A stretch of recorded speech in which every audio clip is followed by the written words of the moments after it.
Irmãos, boa noite, a graça e a paz de Cristo. O Elias já apresentou a gente, Francisco, estou lá com o pastor Carlos, em Cuiabá. Tainá, minha esposa, está aqui. A gente tem 2 filhos, uma já virou adolescente, 12 anos, e tem um que já está completando esse ano, aí já vai para 18 anos. Eu, nesse palanque aqui, ele já dá minha altura, provavelmente. A gente é baixo e os filhos são maiores que a gente, né? Mas estamos bem lá, trabalhando com o pastor. É o primeiro ano lá que estamos com o pastor e a gente já teve a oportunidade de estar algumas vezes aqui e a gente vem com alegria. Vem com alegria para estar compartilhando a palavra de Deus. E esteja orando para o nosso trabalho também, né? Lá especificamente a gente trabalha com adolescentes, a parte da música. E esse ano também vai ser com as crianças. E que Deus nos dê condição, assim, graça para desenvolver um trabalho para a honra e glória de Deus lá também. E estaremos com certeza acompanhando aqui também o trabalho dos irmãos. E sempre que precisar, a igreja tem à disposição, certamente, lá de Cuiabá, que está apoiando também com trabalho humano, né? Ok? Ficou incumbido os presbíteros estarem vindo esse mês, né? E eu venho como evangelista aqui. Eu convido a você a abrir a palavra de Deus em Jó, antes de Salmos. Com certeza todo mundo já deve ter ouvido falar de Jó. Jó capítulo 1.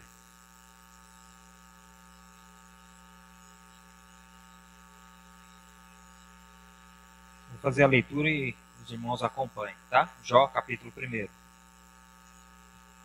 Havia um homem na terra de Uz, cujo nome era Jó, homem íntegro e reto, temente a Deus e que se desviava do mal. Nasceram-lhe 7 filhos e 3 filhas, possuía 7.000 ovelhas, 3.000 camelos, 500 juntas de bois e 500 jumentas. Era também muito numeroso o pessoal ao seu serviço, de maneira que este homem era o maior de todos do Oriente. Seus filhos iam às casas uns dos outros e faziam banquetes, cada uma por sua vez, e mandavam convidar as suas 3 irmãs a comerem e beberem com eles. Decorrido o turno de dias de seus banquetes, chamava Jó seus filhos e os santificava. Levantavam-se de madrugada e ofereciam holocausto segundo o número de todos eles, pois dizia: talvez tenham pecado os meus filhos e blasfemado contra Deus em seu coração. Assim fazia Jó continuamente. No dia em que os filhos de Deus vieram apresentar-se perante o Senhor, veio também Satanás entre eles. Então perguntou o Senhor a Satanás: de onde vens? Satanás respondeu ao Senhor e disse: de rodear a terra e passear por ela. Perguntou ainda o Senhor a Satanás: observaste meu servo Jó? Porque ninguém há na terra semelhante a ele, homem íntegro, reto, temente a Deus e que se desvia do mal. Então respondeu Satanás ao Senhor: porventura Jó debalde teme a Deus? Acaso não o cercaste com sebe, e ele, a sua casa e tudo que ele tem? A obra de suas mãos abençoastes, e os seus bens se multiplicaram na terra. Estende, porém, a mão e toca-lhe em tudo quanto tens, e verás se não blasfema contra ti na tua face. Disse o Senhor a Satanás: eis que tudo que ele tem está em teu poder, somente contra ele não estendas a mão. E Satanás saiu da presença do Senhor. Vamos orar? Deus, damos graças ao Senhor porque tua palavra é inspirada por ti. Homens foram levantados através da ação do Espírito Santo, escreveram a sua revelação. Possamos aprender nesse texto, que ele possa, de forma simples, aplicar em nosso dia a dia as mudanças que muitas vezes nós precisamos ter, principalmente nesse período que estamos passando. Em nome de Jesus que nós oramos. Amém. Amém. Irmãos, a gente está passando por uma temporada complicada, né? Já se passou um ano aí de muitas pessoas sofrendo. Nós conhecemos, basicamente, quando se fala de Jó, pensa em sofrimento. E hoje eu tenho uma proposta de a gente olhar para o texto e tentar, talvez, vamos dizer de certa forma, cavar mais um pouco e olhar que muitas vezes a gente só olha para Jó na questão do sofrimento, mas tem algumas coisas que nós precisamos nos atentar nesses textos. Porque por que Deus revelou esse texto? Era para mostrar o quanto uma pessoa pode sofrer? Já ouviu aquela expressão? Tem que ter a paciência de Jó. É somente para isso que nós estamos diante desse texto? É claro que o texto nos mostra de algo que alguém pode passar, um sofrimento. Em apenas um dia, perder os 10 filhos. Imagina isso. Nós estamos passando por isso no sentido de pessoas perderem gente da família, né? Um avô, uma avó, uma pessoa com saúde de 30 anos, do nada, por conta da pandemia, por conta do coronavírus, ela tem sido acometida. E a gente, com certeza, a gente começa a ver ao nosso redor, né? Antes estava longe, agora está perto, né? Você ouvia a história, agora você sabe que alguém da outra rua da sua casa talvez faleceu e tem se aproximado. Mas eu queria trabalhar hoje com os irmãos nesse texto, pensando em Jó, é claro, mas olhando para algumas coisas que com certeza vai nos abençoar nessa noite também. Tem 3 falas importantes aqui que eu queria só lembrar dos irmãos. Jó 1:1, né? O narrador diz que Jó era 4 questões, 4 qualidades. Jó era íntegro, reto, temente a Deus e desviava do mal. Guarda isso. Integridade, retidão, temer a Deus e se desviava do mal. Olha aí, capítulo 1, versículo 8. De novo, perguntou ainda o Senhor a Satanás: observaste meu servo Jó? Porque ninguém há na terra semelhante a ele, homem íntegro, reto, temente a Deus e que se desvia do mal. Agora abra a sua palavra de Deus aí em Jó 42, verso 7.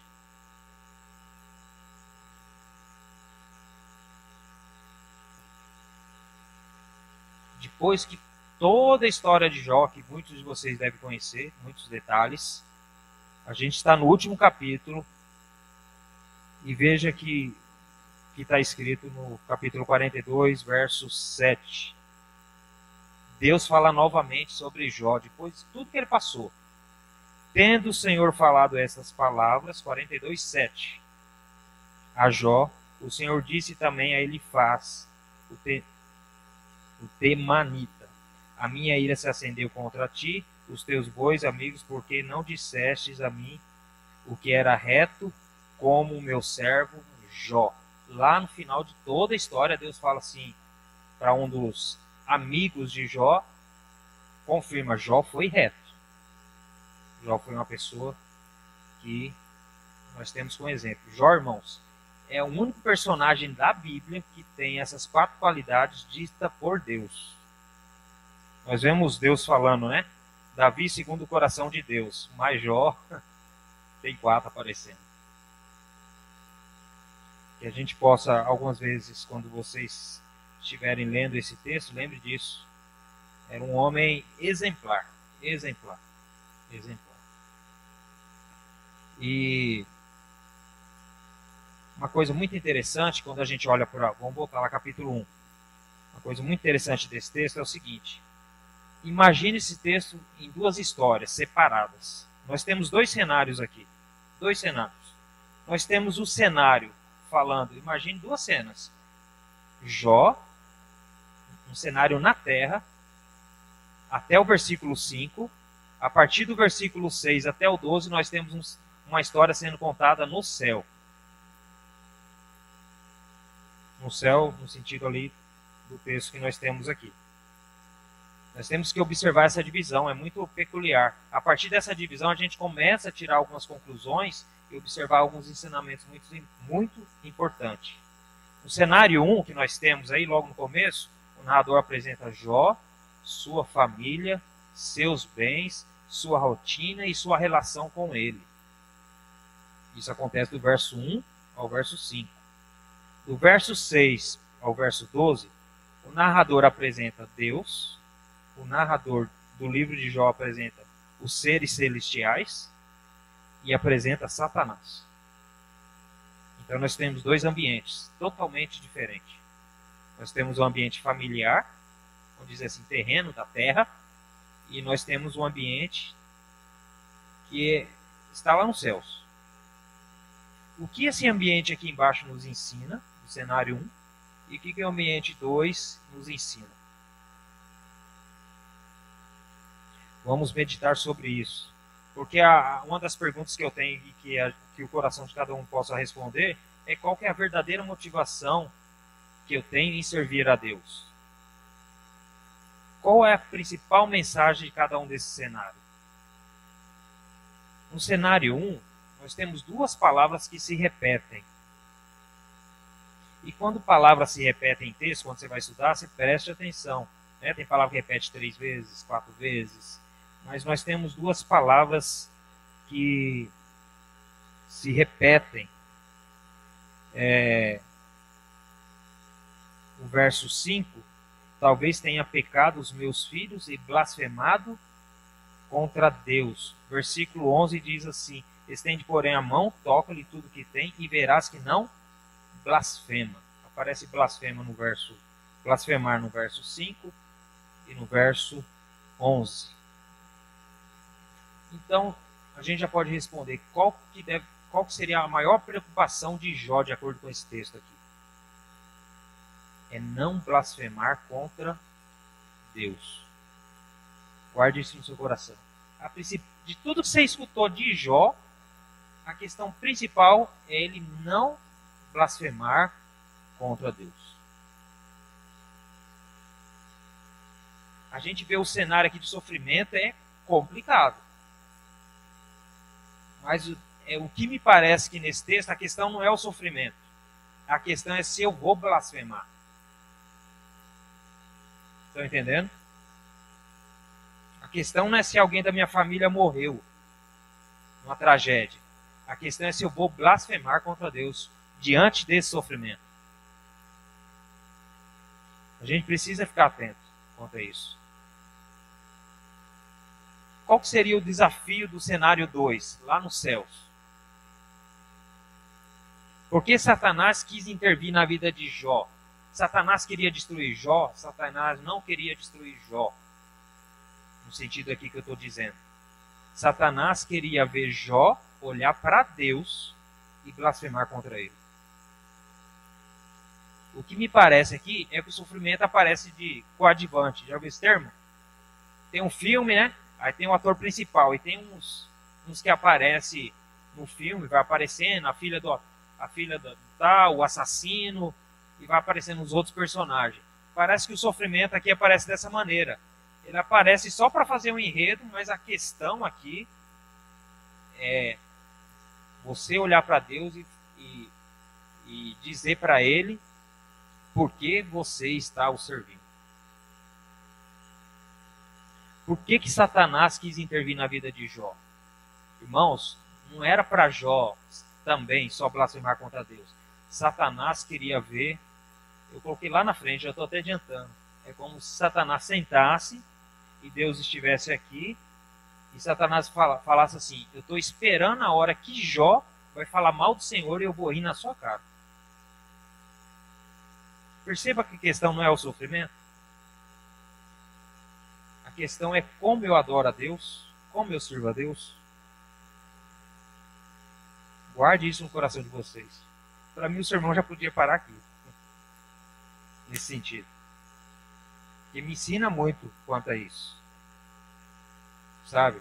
A gente senta em rodas, familiares, o brasileiro sofre muito, né? Um povo em aspecto assim de lutar pela vida, questão financeira, de adquirir as coisas, né? Subjugado aí de certa forma pelos impostos. A gente é raçudo, né? Trabalhador. Mas dentro de todo esse cenário, como que eu sirvo a Deus? Qual que é a minha motivação em servir a Deus? Eu gostaria de repetir isso. O que esse desafio diz a respeito de Deus? Qual que foi o desafio que Satanás lançou? Olhou para Deus e falou: você vai ser zombado, você vai ser blasfemado. E uma pergunta já aplicando para nossas vidas agora, né? Como eu tenho me relacionado com Deus? Porque que nós vemos nesse cenário aqui que Satanás está esperando o momento que você vai falar: Deus, você não está cuidando da minha vida. Eu estou ganhando um salário mínimo na vida toda. Meus filhos não se converteram. Fala reclamando para Deus. Satanás queria ver a Deus ser zombado, blasfemado. Deus faz parte desse desafio, não é só Jó. Por isso que eu te chamei a atenção. A gente estuda e tira aplicações sobre o sofrimento de Jó. Mas o desafio era com Deus, não era nem com Jó. Satanás desafiou a Deus. Ele encarou, é como se o funcionário encarasse o patrão, sabe? Quisesse mandar no patrão e falar alguma coisa. Satanás chegou diante de Deus, você vai ser zombado. Você vai ver, eu vou fazer lá, vou aprontar lá embaixo e ele vai tirar sarro do Senhor. Deus fez parte desse desafio. Né? A gente entra em Jó, não tem que ficar ali em Jó. Tem que olhar todo esse contexto.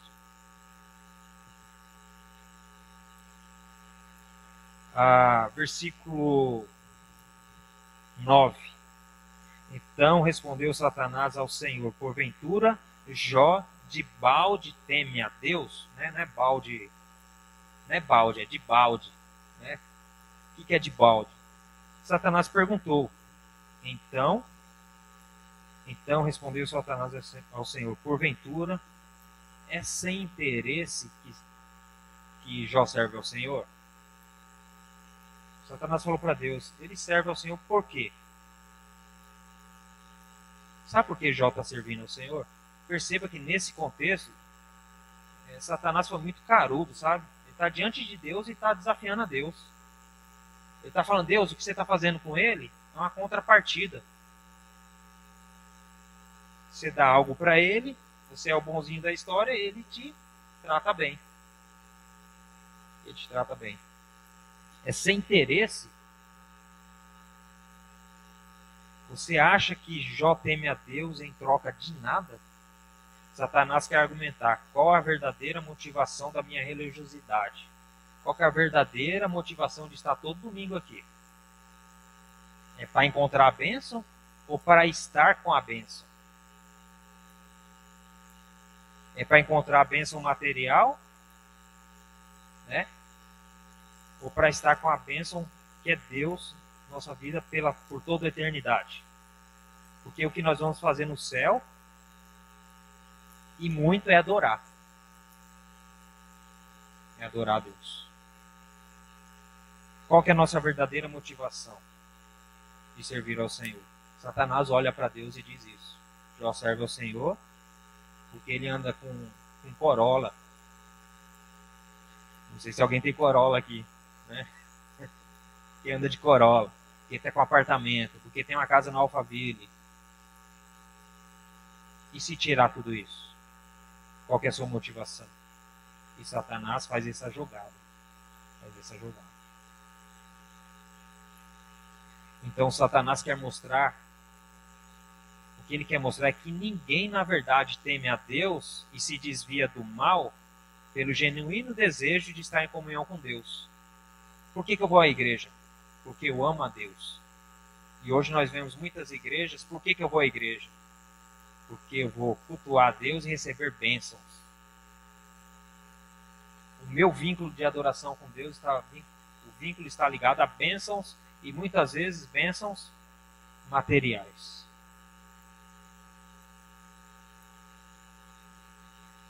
Jó capítulo 1 ainda ele fala, né? No sair da minha mãe e no vou voltar. Satanás quer mostrar o quê? Que ninguém, na verdade, teme a Deus e se desvia do mal pelo simples desejo de comunhão.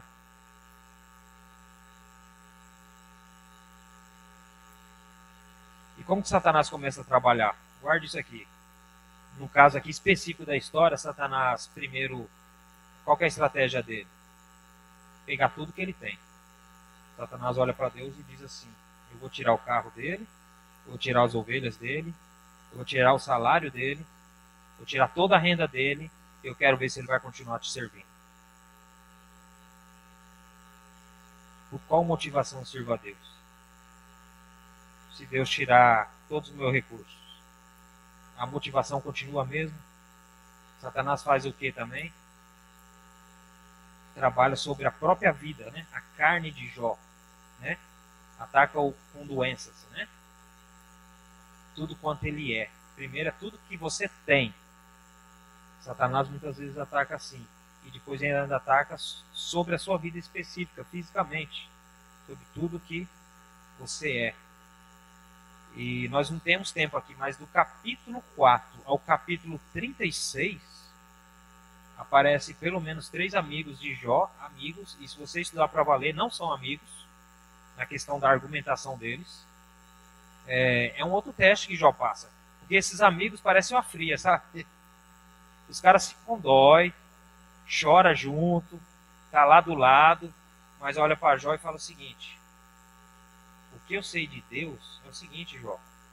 Você vai ver na fala deles. O que eu sei de Deus é o seguinte: se você pecar, você fez alguma coisa errada para estar acontecendo isso com você. Percebe que é uma teologia de troca? E Deus quer mostrar justamente que Jó tinha um perfil de um servo dele que não tinha essa troca.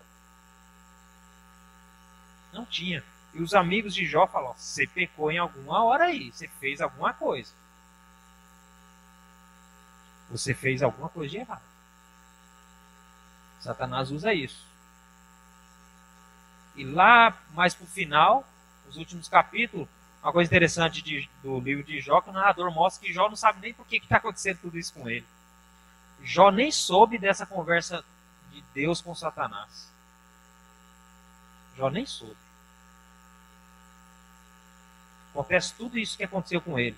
Perde filhos, perde renda, doença, né? Chacota dos outros por sua doença.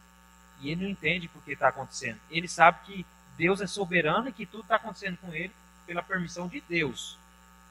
Mas se for pelos argumentos dos amigos, é o seguinte: ele fez alguma coisa. E lá no capítulo 31, se você puder depois ler, você dá uma olhada lá. Jó fala assim: eu fiz uma aliança comigo mesmo, com meus olhos. E é interessante que você pega um homem assim que é justo, íntegro, reto, se desvia do mal, né? E lá no capítulo 31 ele fala 3 ou 4 vezes sobre mulher, olhar para mulher. Ele fala: eu fiz um compromisso de não olhar para uma donzela. Depois ele fala assim: eu fiz o compromisso de não olhar para uma mulher casada. Eu fiz o compromisso de não subjugar as pessoas. Capítulo 31, depois vocês dão uma olhada. Jó não... Ele sabia que vinha de Deus, mas sabe aquele negócio que acontece com você e você não tem a resposta? O porquê, né? O porquê de tudo que está acontecendo. E voltando a falar um pouquinho de Jó especificamente, fala que ele era íntegro, e a palavra integridade na Bíblia tem a ver com a questão... A única pessoa que consegue avaliar a integridade é Deus. Só Deus pode olhar para o irmão aqui e falar: eu sei avaliar a questão da integridade. Mas o texto continua dizendo que Jó era reto. E retidão nós conseguimos ver entre nós. Retidão tem a ver com o caminho que você anda, com aquilo que você faz. Então, meus olhos veem. Mas a integridade tem a ver com o raio-x lá do seu coração. Então, Jó era um homem que Deus olhava para ele e via integridade. As pessoas da cidade olhavam para Jó, viam retidão. Qual que era a prática dele? Santificação, se desviar do mal. A questão, muitas vezes você está no meio do mal, mas você não pratica. Você não pratica. E Jó fazia isso. Jó fazia isso. E temia a Deus. Temia a Deus no sentido de saber: eu sei quem é Deus. Eu sei exatamente quem é Deus. Nenhum personagem na Bíblia foi descrito com essas qualidades. Quem não gostaria de ter esse currículo, né?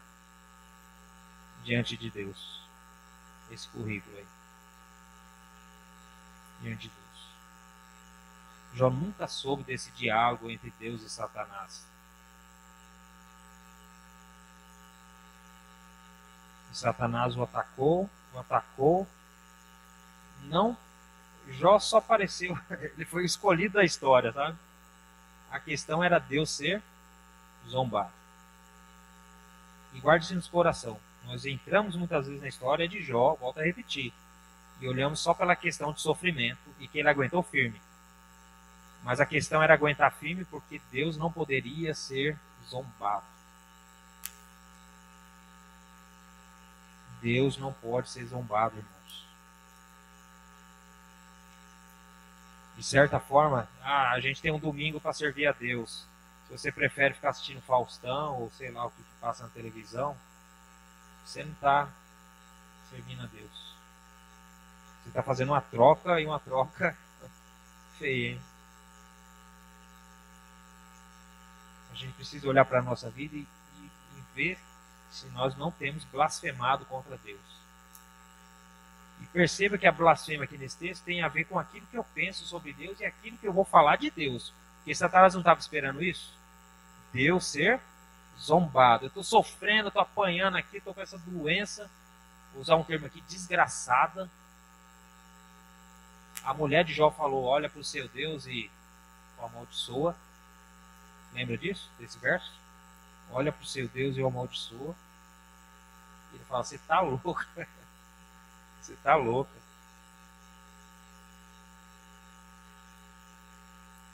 Verso 21 diz assim. E disse, nu saí do ventre da minha mãe, e nu voltarei. O Senhor o deu, e o Senhor o tomou. Bendito seja o nome do Senhor. Qual que é a nossa motivação em servir a Deus, irmãos? É pelo que eu tenho? É pela saúde que eu tenho? É pela família que eu tenho? E se tudo desandar? Uma coisa que nos ensina aqui, muitas vezes a gente tem uma vida aí lutando, né, para ter nossa qualidade de vida, e a gente vê pessoas abastadas financeiramente, e muitas vezes achar é fácil a servir a Deus. A gente percebe que nesse texto, Jó era o cara do Oriente. Ele era o cara que todo mundo conhecia financeiramente. E tinha esse currículo. Jó sabe que dessa vida nada ele vai levar. Tinha essa consciência. Nada dessa vida ele ia levar. Então, meus irmãos, em contrapartida, eu queria de forma continuar aplicando a nossa vida o seguinte. Quais motivos nos afastam, nos fazem contrapor a Deus? Eu quero te mostrar como que a gente é complicado. É interessante que tantos motivos, vamos dizer, benéficos, coisas que nós recebemos que nós dizemos bênçãos, e coisas ruins que acontecem na nossa vida, serve para nós nos contrapor a Deus. Eu coloquei aqui, vida financeira. Muitas vezes Deus abençoa a pessoa com a vida financeira, e por conta que ela começou a prosperar, ela para de ir na igreja, para de fazer certas coisas que fazia. Vou dar um exemplo aqui. Eu morei em Campo Verde. Tinha um irmão lá que, depois de um tempo, ele já tinha uma vida boa, mas apareceu com uma caminhonetona zerada. Uma Hilux lá, da época lá, top. E tinha irmãos que tinham que buscar no setor dos bairros mais carentes e tinha que passar por lama. Choveu, lama. Aí o que o irmão não queria fazer? Sujar o pneuzinho dele com lama. Mas a vida financeira boa fez, tipo assim, ele não tem princípios. Pô, Deus me deu esse carro. E uma Hilux para encarar a lama é bem melhor que um carro baixo, né? Então perceba que vida financeira boa ou ruim nos afasta. Tô com a vida, não está dando nada certo, aí afasta da igreja. Perdi meu emprego, aí não vem na igreja. Tem pessoas quando é presenteado, recebe herança, aí muda o jeito de viver.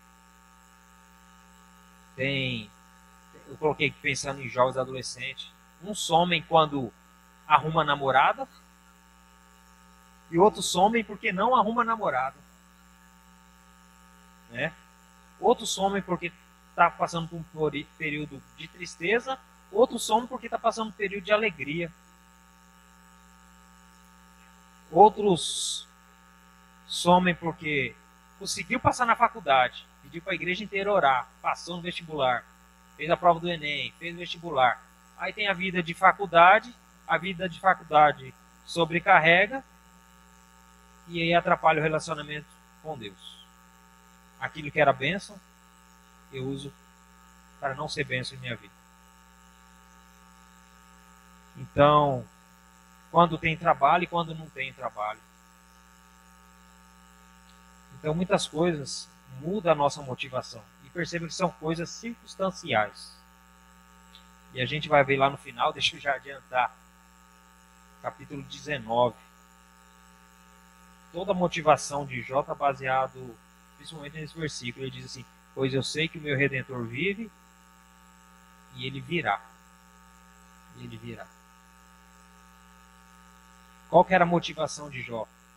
Dentro desse versículo lá do capítulo 19, mostra que a motivação dele não era olhar aqui agora, era olhar após a morte, a ressurreição e a vida. Uma coisa fantástica. Provavelmente Jó foi escrito num período patriarcal, porque Jó aqui aparece como um homem que cuidava da família em termos de ser pai, de culto, né? De reunir com os filhos, e era na época patriarcal. É aquela época lá, depois de Gênesis, ali andando um pouquinho. Jó é um livro muito antigo, é um dos mais antigos que tem. E ele usa um termo do Novo Testamento, percebe? Pois sei que o meu Redentor vive. Jó já sabia quem era Jesus. Pois sei que o meu Redentor vive. Veja que interessante nesse livro. Nos mostra como Cristo aparece. Cristo vem aparecendo. Né? Muitos de nós corremos o risco de seguir essa mensagem. Venha para Jesus e seus problemas acabarão. Qual é a minha motivação em servir ao Senhor Jesus? E lembre-se disso, Satanás está esperando a blasfêmia. A blasfêmia.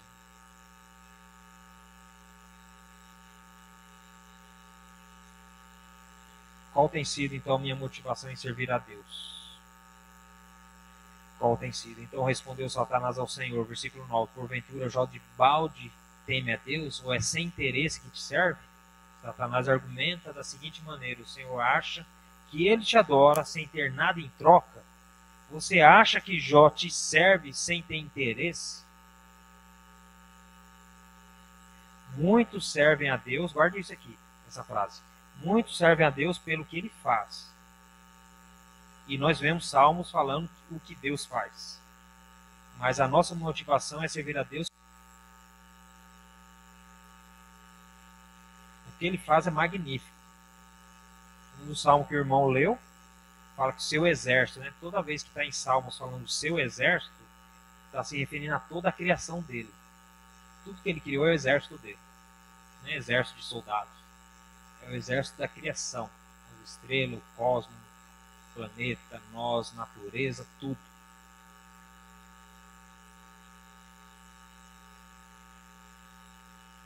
Satanás está dizendo assim, Deus precisa subornar você para ser adorado. Né? Satanás insinua que Jó provavelmente era um mero religioso. Ele está na igreja lá todo domingo. Mas tira as coisas dele para ver se ele vai continuar frequentando a escola dominical, o culto. E nós sabemos que muitas igrejas hoje têm caminhado com uma mensagem mais humanista, né? A mensagem é para você. O que Deus vai fazer para você. Vem aqui a campanha de não sei quantos dias que Deus vai te abençoar agora. Você vai conseguir aquele carro. Vem aqui que tudo vai mudar na sua vida. Não, você vem aqui para adorar a Deus. Se Ele te der, irmãos, abraça, agarra, louve a Ele. Mas se Ele não der, faça igual o Jó fez. Continue reto, íntegro, temente e continue se desviando do mal. Do mal. Volto a dizer, qual tem sido a nossa motivação para servir a Deus? O dinheiro, a família, está tudo ok? Aí eu continuo servindo a Deus. E lembre-se, a estratégia de Satanás foi dura ali, né? Foi Deus que permitiu, e perceba no texto que não é Satanás que, depois você lê lá com calma, não foi Satanás que começou a conversa, foi Deus que cutucou, falou, vem aqui Satanás, tá vendo aquele homem ali? Satanás não apareceu e falou assim, ó, vim falar com o senhor aqui porque tem um cara lá embaixo chamado Jó. Não, Satanás que puxa a conversa. Eu vou te falar de alguém que me serve com integridade, com retidão, da maneira correta. Satanás falou, então peraí, me libera eu para fazer uma bagunça na vida dele.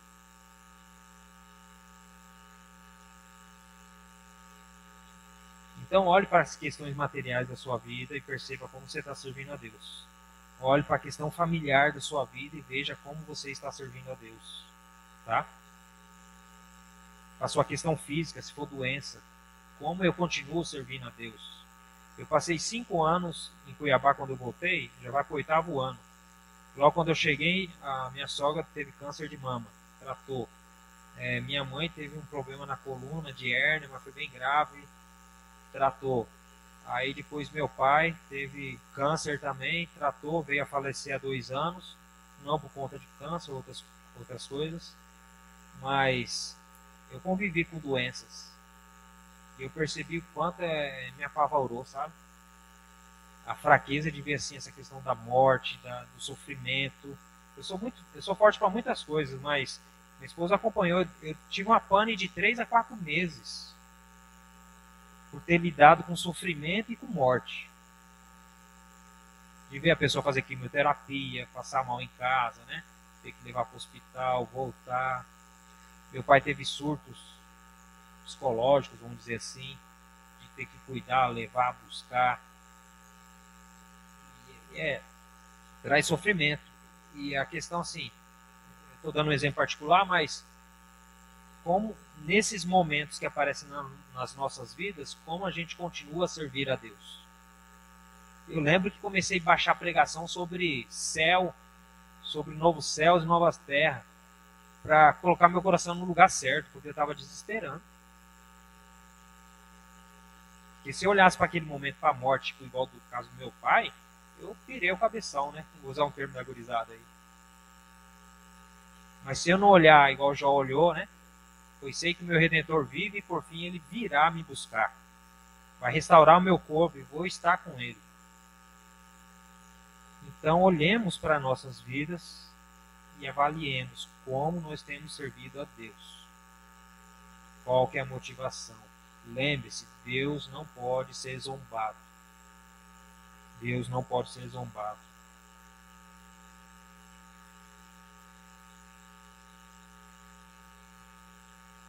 Então, como que Jó passou por esses momentos? Né? Versículo 20 diz, então Jó se levantou, rasgou o seu manto, raspou a cabeça, lançou-se em terra e adorou. Os 10 filhos morreu, ele sofre ao ponto de rasgar suas roupas. Mas o final do versículo fala assim, ele o adorou. E a pergunta que eu faço, com percas nós conseguimos adorar a Deus? Com percas nós conseguimos adorar a Deus? Eu sabia que dessa terra nada levaria, eu sabia que tudo estava sob o controle do próprio Deus. Irmãos, nada está fora do controle de Deus. E a gente, como irmãos, tem que ajudar uns aos outros nesse sentido. Eu, quando eu pirei lá, quando eu fiquei ruim, tive muitas pessoas que traziam de volta, sabe? Que traziam de volta. E a gente tem que ter essa dinâmica. Uma coisa é você estar passando por isso. E é nessa hora que a gente precisa de irmãos nos ajudando, nos trazendo de volta. Lembrar, Deus está no controle. Deus está no controle. Versículo 22 diz assim, em tudo isto Jó não pecou, nem atribuiu a Deus falta alguma. Jó olhou para Deus, imagina, Satanás estava só esperando, e olhou para Deus e falou, não vou atribuir nada ao Senhor. O Senhor está sob o controle de tudo isso. Jó não peca. Os textos do capítulo de Jó deixa claramente que Jó não peca. Jó argumenta, questiona, mas não peca ao ponto de blasfemar. A mulher de Jó blasfemou. A mulher de Jó blasfemou.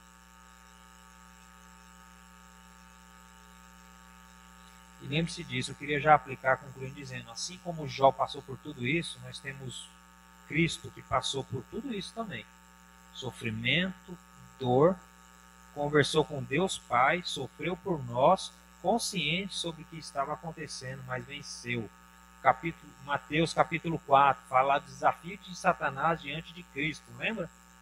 De levá-la para o deserto, de passar todas aquelas necessidades, tanto físicas. E nós temos um Cristo que passou por isso, também serviu e mostrou. Jó serviu a Deus. E o próprio Filho de Deus também deu o mesmo exemplo. Através de sofrimento, continuar íntegro, reto, não pecando, servindo a Deus Pai e ainda por amor de cada um de nós. Cada um de nós. A gente precisa entender, assim como Jó entendia, que a vida é passageira mesmo. É fútil. É fútil. Jó com certeza olhava para Cristo. Sua esperança era fundamentada em fé. E eu convido você a abrir Jó capítulo 19. Nós vamos ler o verso 25 ao verso 27.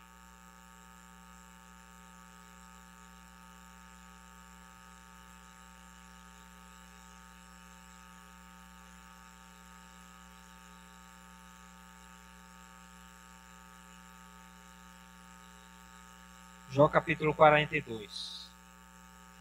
A experiência de Jó com Deus foi tão profunda quanto a esse período que ele passou. E só lembrando que a história termina de uma forma magnífica, né? Deus abençoou novamente ele, dando em dobro. Até mais. O capítulo 42, verso 5 diz assim: essa experiência com Jó fez ele dizer assim: eu te conhecia de ouvir falar, mas agora meus olhos te veem. Versículo 25. É do capítulo 19 agora, desculpa.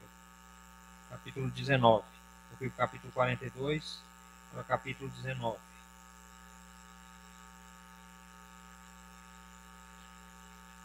Eu volto a dizer, o que eu acho mais interessante no livro de Jó também é essa questão de Jó usar termos do Novo Testamento num período tão patriarcal, onde Cristo nem havia aparecido como pessoa, e ele usa esse termo assim. 25, capítulo 19, versículo 25. Porque eu sei, né? Eu sei que o meu Redentor vive e por fim se levantará sobre a terra. Irmãos, isso aqui é puro Apocalipse. Pense em Apocalipse, eu lendo aqui. Eu sei que o meu Redentor vive e por fim se levantará sobre a terra. Depois, revestido este meu corpo da minha pele e a minha carne, verei a Deus. Verei a Deus. E vê-lo-ei por mim mesmo, os meus olhos o verão e não outros. De saudade me desfalece o coração dentro de mim. Se disserdes, como o perseguiremos? E a causa deste mal se acha nele. Temei, pois, a espada, porque tais acusações merecem o seu furor, para saberdes que há um juízo. Isso aqui é puro Apocalipse. Alguém lá da proximidade de Gênesis, falando de algo, vamos dizer assim, tão atual, olhando para o contexto histórico todo da Bíblia, como ela foi escrita. Ele usa termos sobre redenção, né?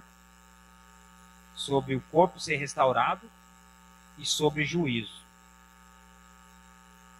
Deus virá, né, através de Jesus Cristo, e agirá sobre juízo sobre todos, quanto todos nós teremos que passar pelo juízo. E que Deus nos guarde, né, essa semana, medite nesse texto. Eu aprendi muito com isso, com esse texto, sobre essa questão de procurar ter as qualidades que Jó teve, não me relacionar com Deus à base de troca, saber que Ele é merecedor de toda a honra e toda a glória. Não posso blasfemar contra Deus, independente do que estiver acontecendo na minha vida. Tá bom, irmãos? Entenderam? Então guarde isso.